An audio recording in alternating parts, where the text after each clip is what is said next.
I have something that happened to me that I'm not even really sure how to put into words. You will either not believe me at all or think I'm a massive moron for missing so many obvious signs right in front of my face. And honestly, I agree. It's really easy to look back in retrospect and see that so many things were just so off about the entire situation. So, I was in the hospital for a procedure involving my back. I'm not a medical professional, so I don't fully understand how to explain it to you or the exact terms, but it was a pretty invasive procedure. It involved putting some kind of metal in my spinal area, and it's to correct it and help with the damage and stuff. I'd always had back problems throughout my entire life, and even just sitting for short periods of time was often really painful. It was getting to the point where my back felt like it was on fire for the entire day, and I was just hopped up on multiple pain meds just to make it through the morning. I did not have any kind of medical insurance, which was scary, but I figured that crippling debt was better than actually being crippled, so I saw a doctor, and I was booked in for surgery and all that kind of stuff. I had appointments beforehand to kind of analyze my situation, to walk me through the procedure, to put my mind at ease about any medical complications. They are always 100% honest and straight up with you. I think the procedure has something like a 1% chance of failure that can result in paralysis, but it was stressed to me that this was exceptionally rare. Still though, when it's your life on the line, 1% chance sounds like an awfully high chance. So, I had sit-downs with specialists and a lot of talk-throughs with my doctor that resulted in the day I went for my surgery. I had to take time off work, both for the appointment and for the recovery, and best believe my boss was not happy. He probably would have fired me if he could have gotten away with it. I live in the Midwest. I live quite out of the way in a medium-sized town, and the closest hospital to where I live is rather rural. It's not smack dab in the middle of a big city like most are, so it's quite the odd experience. So I'm there. I check in at the front desk, and I'm told to take a seat and just wait. Now, the person who talked me through everything was not going to be the one performing my surgery. I was told this, but I never actually met the person before this date. Fast forward to around 10 minutes of me waiting, and I get approached by these two men wearing the stereotypical surgeon attire, and they're also wearing these big-ass face masks, so I cannot see anything at all but their eyes. They ask me if I'm here for an operation, and I say yes, that I am here for my back. One apologizes to me and says that he was not supposed to be working today, but would be taking my surgery, and that he just needed to be briefed. He was like, "Would you like to follow me, Mr. And he fumbled for a couple of seconds before I said my name, and he was like, "I'm so sorry. Sometimes names just slip out when you meet so many people. Please forgive me."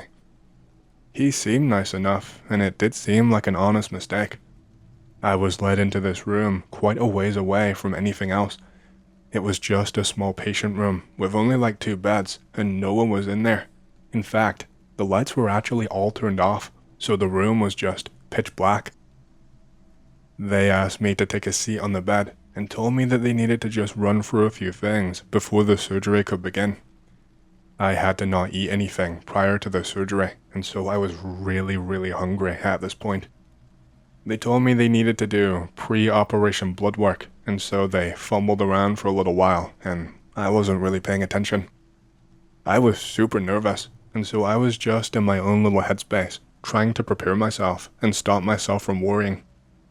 They both left after that, and just asked me to wait there for just a little while.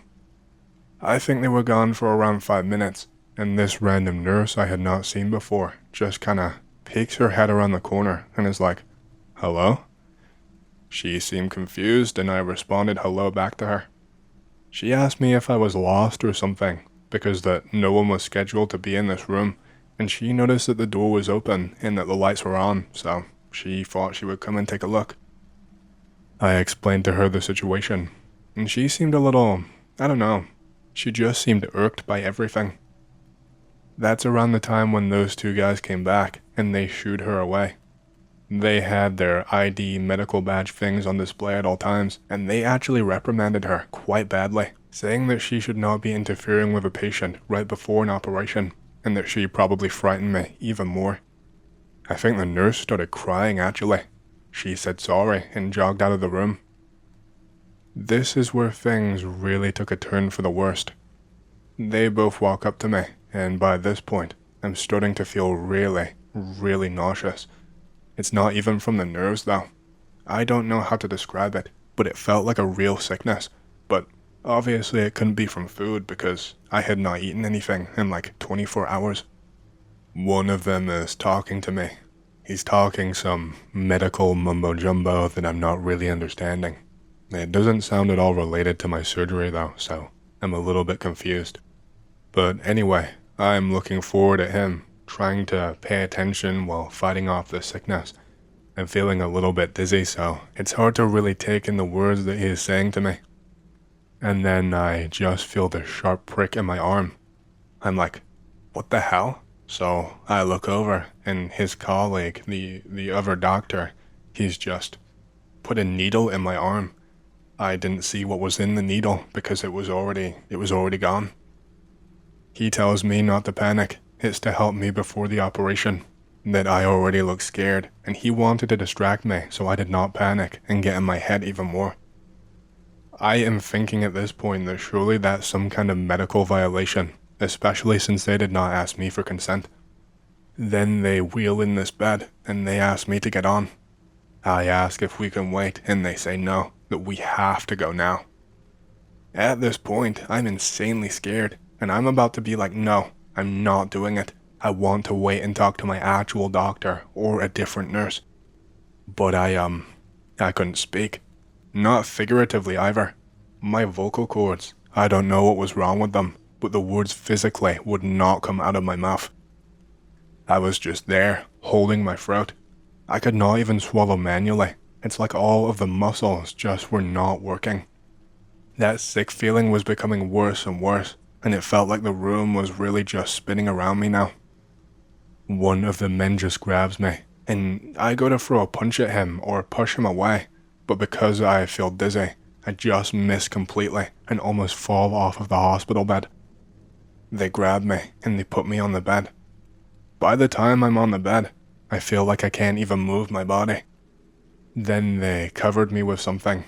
I don't know what it was, but they covered most of my body, but I could see slightly outside. I could just see the floor basically. I could see people's feet ever so slightly as I was wheeled away. After that, I remember fading in and out of consciousness for quite a while. I would wake up and see the feet of some medical people and those two guys talking to someone and explaining, but I can't remember exactly what they were saying. I remember at one point, we were in this really big elevator, and then I remember that the floor was just this hard concrete, like in a car park or in a basement, and everything just became really cold all at once. I had really weird dreams throughout that whole time. They felt so realistic, but they don't really relate to my story at all, so I do not want to include them here. By the time I'm conscious and I wake up again, I am staring up at a ceiling. I can't move my body whatsoever. Everything just feels cold. I can't speak. I can't even properly move my eyeballs around. They just kinda drift on their own from place to place. I'm not actually controlling them. But I can see. I can fucking see. Whatever sedative they had used on me had worn off, I guess, and I was there, on the table. It wasn't just those two guys there anymore. There was now a team of around 4 people, I think. All men. All in the exact same attire, with their faces hidden by those big face masks. And they were also wearing something on their eyes, some kind of eye protection, I think. But there was also a man in the back of the room, just watching. We were in some kind of basement room, is the only way I can describe it. This was not a sanitized operating room. And they were not operating on my back. I was still fading in and out of consciousness even when this was happening, so I can't tell you everything crystal clear. But I know that I was opened up, like fully opened up with a scalpel. I remember that I could just about see inside my body, and they took something out of me. That guy in the back room in a suit, he was wearing a face mask too, and he brought something towards the table. A box. It had a handle on the top.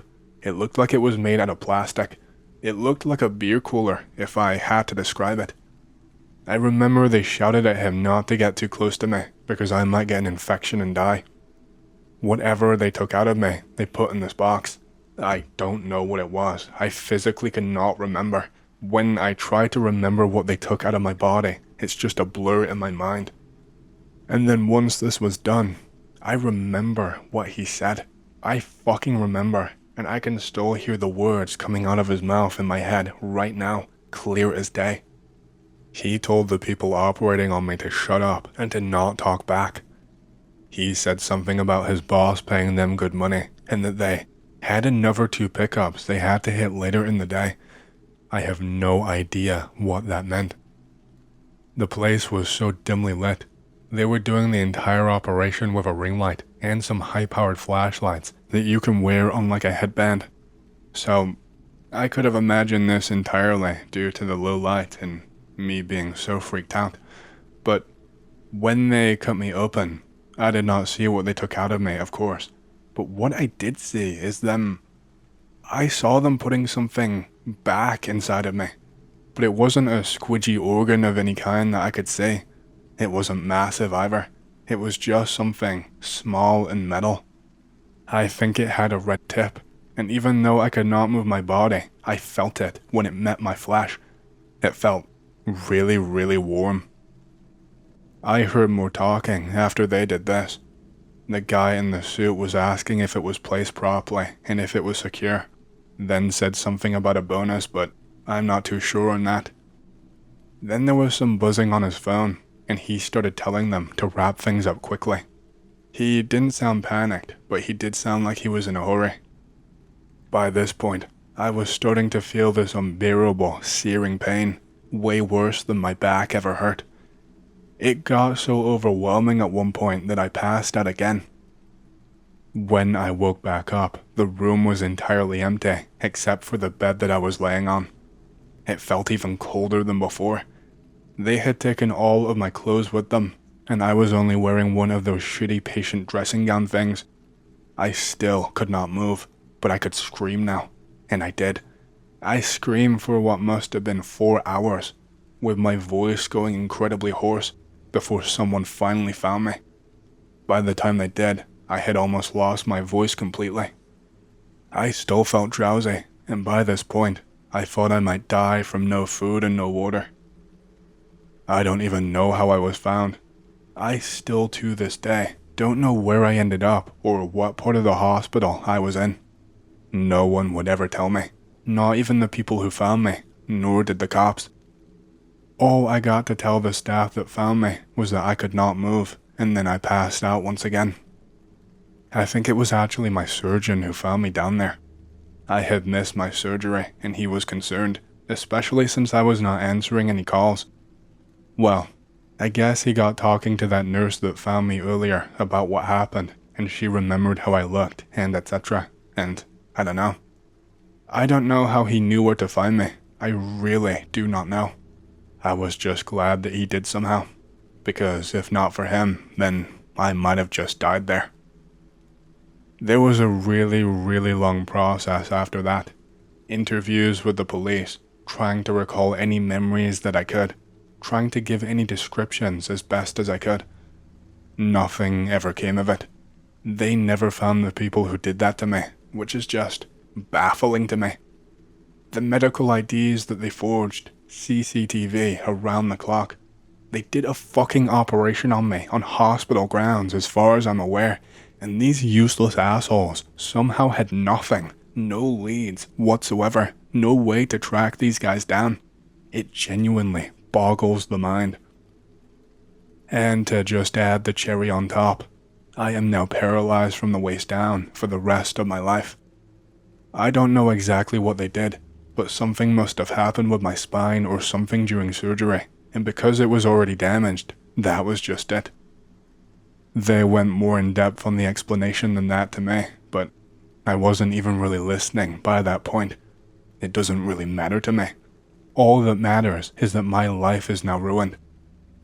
I ended up suing that hospital later on, but that is an entirely different story. I had to get a pro bono lawyer, but the one that I hired seemed to think that it was a slam dunk. The case never went to court or ever went on any kind of official record. My lawyer advised me to settle for the money that was on the table and sign the NDA, and so I did so. Part of me wonders if that was just because he was desperate to get his fee. Before I forget, I remember parts of the surgery in a panic. It took a long time for more details to come back to me, but I begged one of the doctors to take a look at me. This was before any lawsuit was filed. I told him that they put something metal inside of me that was small, probably no bigger than a coin. They were not going to at first, but I think they saw just how distressed I was. They told me that I must have dreamed what I saw, that there is no way I could have been awake and seeing everything that happened to me and myself being operated on without my body going into a panic and shutdown mode. Nevertheless, they took a look, but they were never able to find any kind of foreign body. So, that is my story. I don't know what happened really. Does anyone have any information on this kind of thing? I've been looking online for a long time to find any experiences even slightly close to mine, but I've never had any luck, as you can probably guess. Yeah, to answer your question, they did react when I opened my eyes, but only briefly. The guy in the suit was up in arms about it, and the surgeons reassured him, saying something about it not mattering and that I wasn't properly conscious. That's all I really remember about that. These stories happened to me back when I used to live with my grandfather during the interim between high school and adulthood. As a little backstory, I will detail the lay of the land. So, deep in the Rocky Mountains of Colorado, we had a cabin with approximately 52 acres of land. The closest living neighbor was about a mile or so the way the crow flies, longer by washed out rocky-ass roads. We were surrounded by BLM property, and only had the one way in, straight up a 70 feet high hill of a driveway from the old riverbed. We had a rectangular log-built cabin with an open layout, a loft/bedroom over the northeastern side of the home. Not much to brag about, but we built it, and we were damn happy with it. There was an enclosed deck surrounding the floor level, and a small 12x8 upper deck to look at the hillside. We used to walk out every night with a spotlight and see what kind of critters came around. We saw the occasional bear, and once or twice we even saw a mountain lion. Our beds were 90 degrees from each other. The head of his was at the wall shared with the deck, and mine was against the southeast wall. I could look outside the window and see the driveway along with our parking areas/yard. As a quick aside, my uncle died on the lower deck about 14 years ago from a self-inflicted gunshot wound upside the head. I'm putting self-inflicted in air quotes. Anons from other threads have probably seen what I've said about him, but I'm not going to mention that here. That's a completely different story. We were pretty isolated, but we had electricity, a phone, and even 0.5 megabyte satellite internet. It was pretty normal to hear a rumbling and humming off in the distance at nighttime, almost like a generator was being ran after daylight and solar power had failed. We had asked all of the neighbors around us, but none of them had a setup just like that. They all had commercial power. The humming was pretty faint, and it actually helped me get to sleep most nights. Without that humming, the absolute silence is deafening. We were usually in bed around 2100 in the summer and out by 2230. Well, enough pretext. Fair warning, I'm not much of a storyteller. I'm in bed at about 2200. Neither of us have fallen asleep.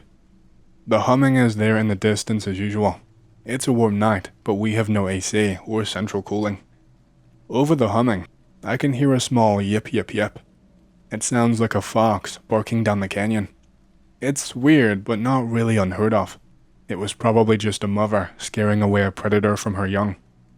It's nearing 2230 when the fox is significantly closer to the house and barking more rapidly. I can hear the fox go back down the canyon, then back towards us, barking non-stop. I didn't realize it, but the humming had stopped somewhere between the barking starting and an hour later. I have almost absolutely had it with this fox. I am considering going down and finding it, or what it was barking at, myself, and putting an end to it, because I couldn't sleep. No, I need to find it. This thing is in our yard now.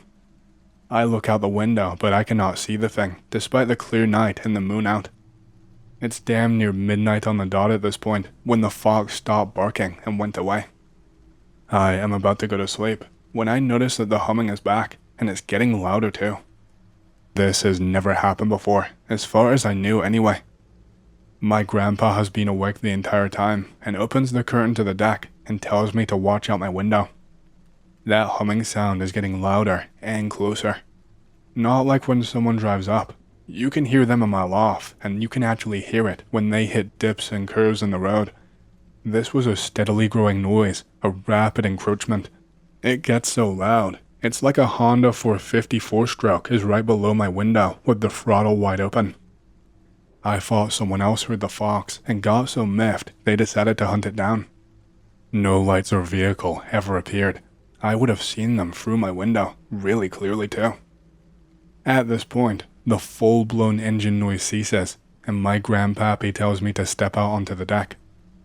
No later than when we close the door, a sweeping, bright white floodlight blankets the entire hillside and seems to glass from north to south. It goes back and forth around 4 or 5 times. It takes me about 2 minutes to take in what I am seeing. The light does not fade at all at its farthest reaches. It just ends and the darkness stops. I cannot see any source for this light whatsoever. It seems like it's just coming from nowhere, and it's not making any kind of noise either, like it's powered by a spotlight or something like that. It's just this extremely clear white luminescence. It wasn't coming from a helicopter. We would have been able to see it if it was, due to how clear the sky was there. It couldn't have been someone with one hell of a spotlight, as there was not a beam coming from anywhere. Like I said, there was no source. It was coming from nowhere. I am absolutely mind-fucked as to where this floodlight came from and what it was doing there. The next morning, the old man told me it has happened before, probably 10 years prior to that. The humming was not heard at night for a while after, and I have not seen that floodlight since.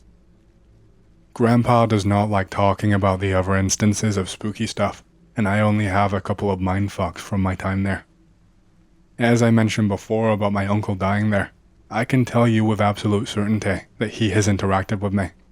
He has even been with me, and as corny or expected as it is, I can feel him. Our lower deck is fully enclosed with 3 7-foot gates to enter. They are dead-bolted from the inside, with half-inch thick, 9-inch long bolts at the top that we secure with the nut, so only opposable thumbs can open them up from the inside. They were put in because bears would break onto the porch and raid our freezers that we had out there, despite a hefty chain and lock securing them. Once, a bear got into the garage by working its paw underneath the door and lifting it up, as to eat our supply of Otter Pops in the freezer inside.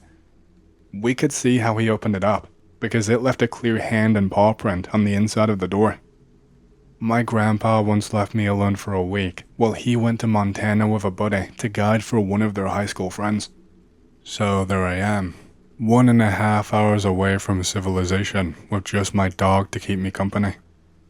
You know those things that go bump in the night? We had those, but Grandpappy said it was mice and nothing more. The dog was a black Weimaraner with the tail still attached. A good damn dog. He would sit when I flipped him off and would drink beer. 10 out of 10, I wish I still had him. I didn't have shit to do once the sun went down. I usually ate, had a few drinks, and then passed out. I am sitting at the table in my grandpa's chair, which due to the open style directly faced the front door past the staircase. The side porch door to my left is about 15 feet in front of me. The back door is behind and to my right in the corner. I always wondered why he sat there, and I now understand the tactical advantage that it gives. Also, I understand why he always carries. After the divorce and he hit retirement, he lived there alone until I showed up about 2 years later. Now I am there alone, dog beside me, laying on his bed, snoring. I have a Ruger .45 P90 at my 1 o'clock. The perimeter had been secured and triple checked after my dog was let out before we turned in for the night. It's roughly 2300. I am still sitting at the table, reading some shit about America before Europeans civilized the shit out of them. Bam, bam, bam. The back door is borderline being pounded on and violently shaking.